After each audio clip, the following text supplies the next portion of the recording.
Hello everyone, a very good morning to all. So in this video, we are starting with group 17 elements. We'll be discussing about the general properties of group 17 and their important compounds, and we'll be discussing here the hydrides of group 17 elements. So these group 17 elements all are non-metallic in nature. They are called as halides because they are the sea salt producers. So halide means sea salt producers. So as they are called as sea salt producers because the first three members occurs as salts in seawater. So they are the sea salt producers. So the group 17 elements are fluorine, chlorine, bromine, iodine, and astatine. And the last one, which has been recently been added, is the tennessine. The symbol is tennessine. So the fluorine is having atomic number of 9 with symbol F, Cl for fluorine, atomic number 17, Br for bromine, atomic number 35, I for iodine, atomic number 53, and astatine, that means 80, which is radioactive, atomic number 85. Mnemonics for this group is that fancy, cloth, bride.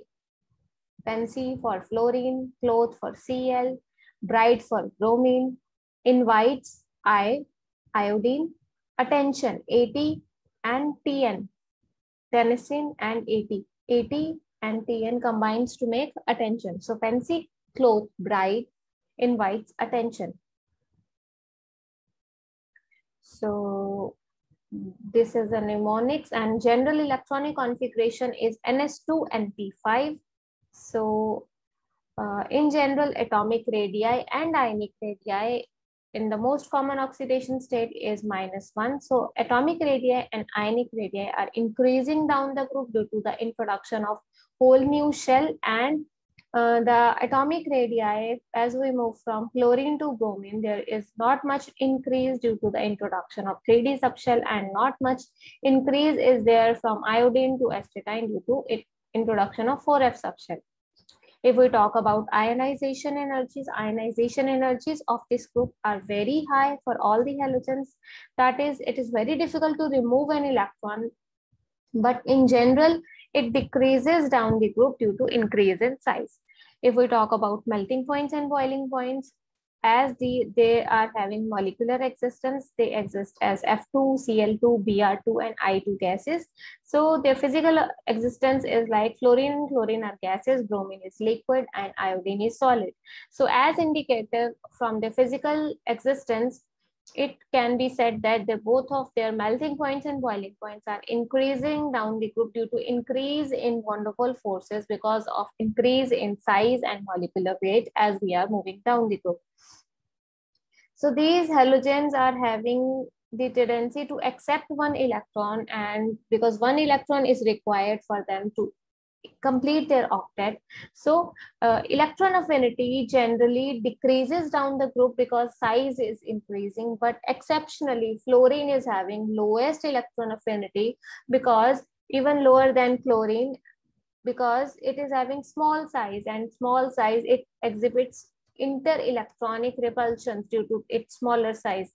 So in general, electron affinity decreases down the group with fluorine having from second member to the last member, with fluorine having least electron affinity.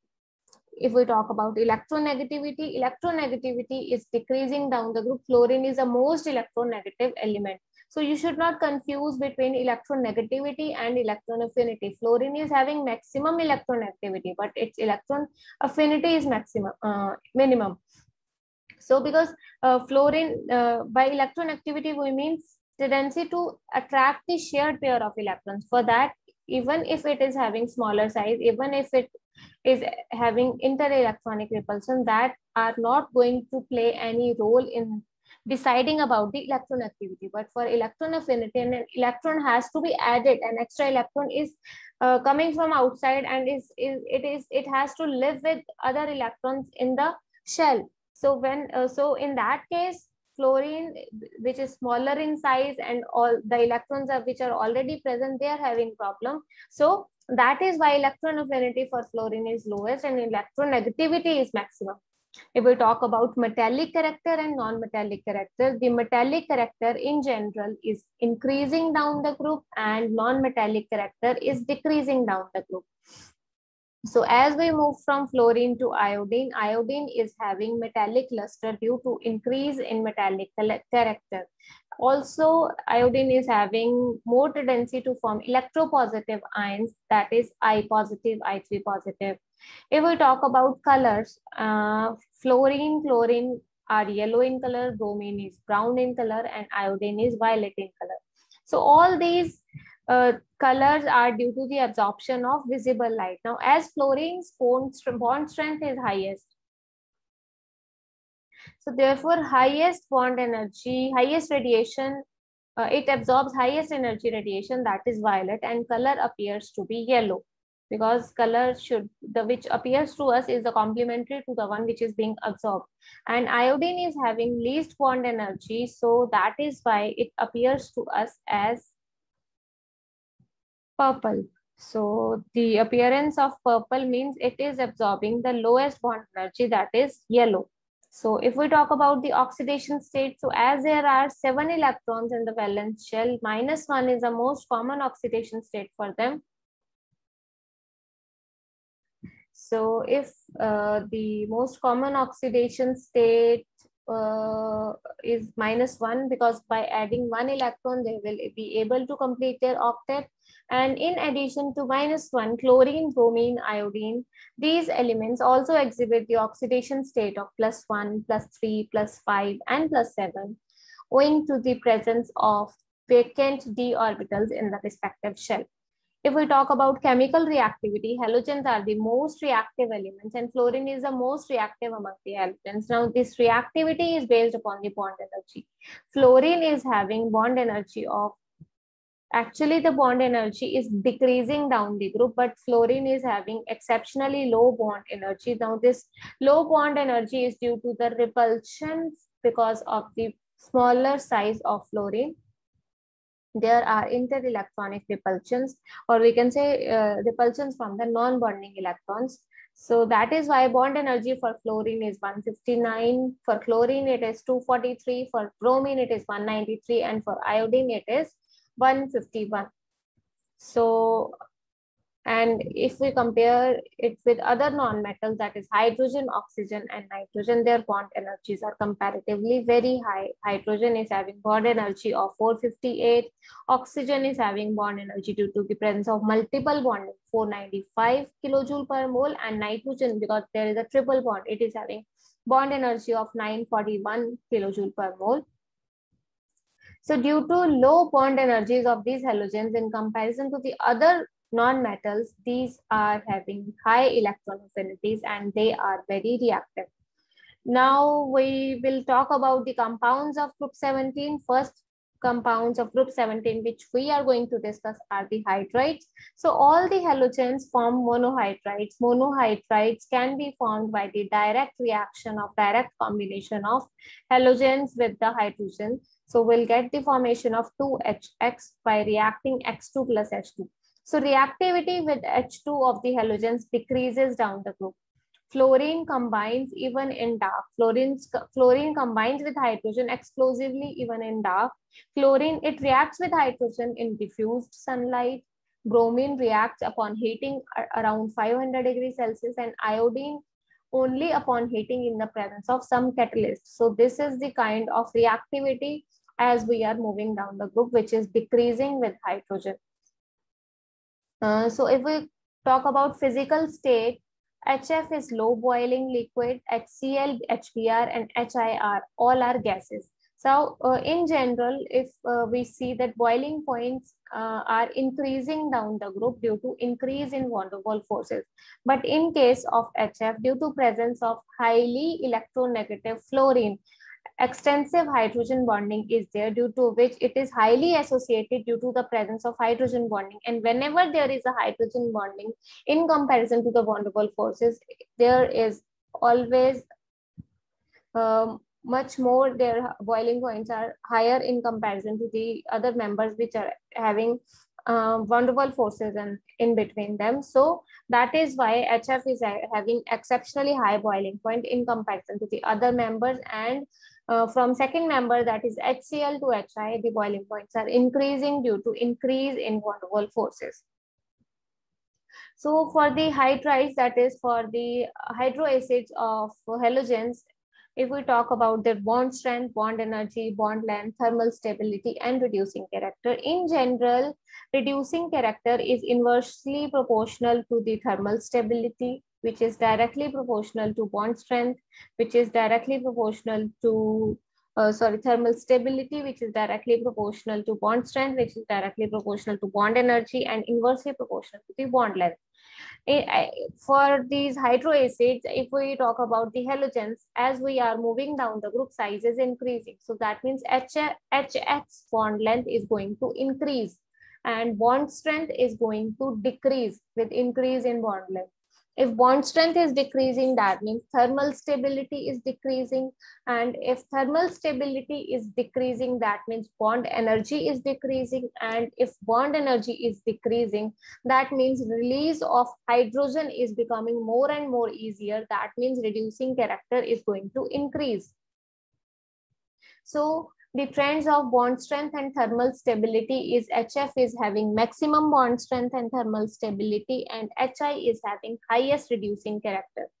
So HI is a strong reducing agent that it easily gets oxidized by atmospheric oxygen, giving this kind of reaction. So the reducing character can be explained upon the basis of two concepts, that is the electronic concept and the release of electrons and release of hydrogen. So if we talk about release of electrons, now more is the tendency of this reaction, more is going to be the reducing character of the corresponding halogens. Now fluorine being smaller in size, it will be difficult for it to remove its electrons, because those electrons are going to be more closer to the nucleus because of smaller size. And in case of iodine, its reducing character is going to be more, iodide ion, its reducing character is going to be more because it is having bigger size. It is easier to easily remove the outermost electrons because they are experiencing much lesser nuclear pull in comparison to the outermost electrons of fluorine.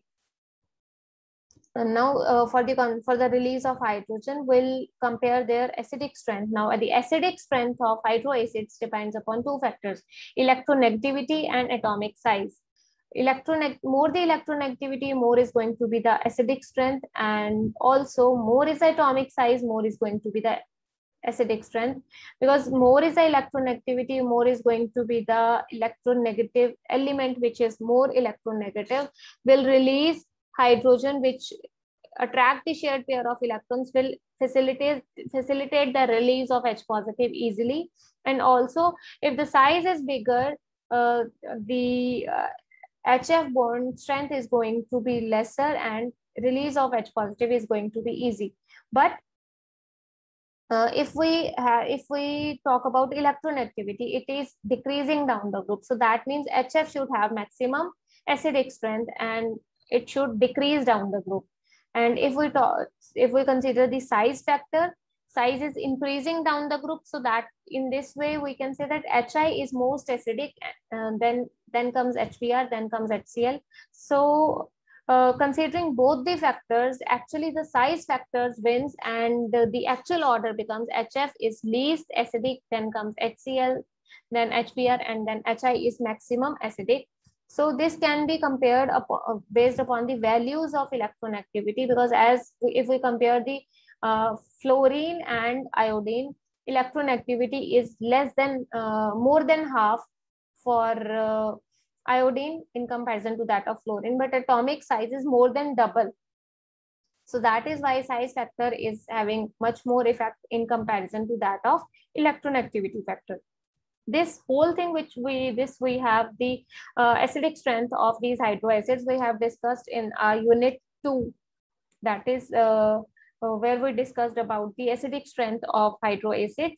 So this acidic trend can further be justified based upon the Born-Fajan-Haber cycle. So based upon that, if we consider that Hx, the overall reaction is going to be the release of H positive, that is H positive is going to be released from this aqueous disk.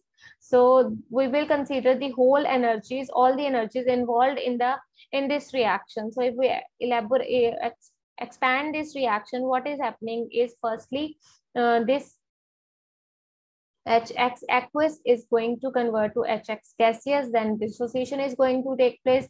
Both are in the gaseous form, both will, one will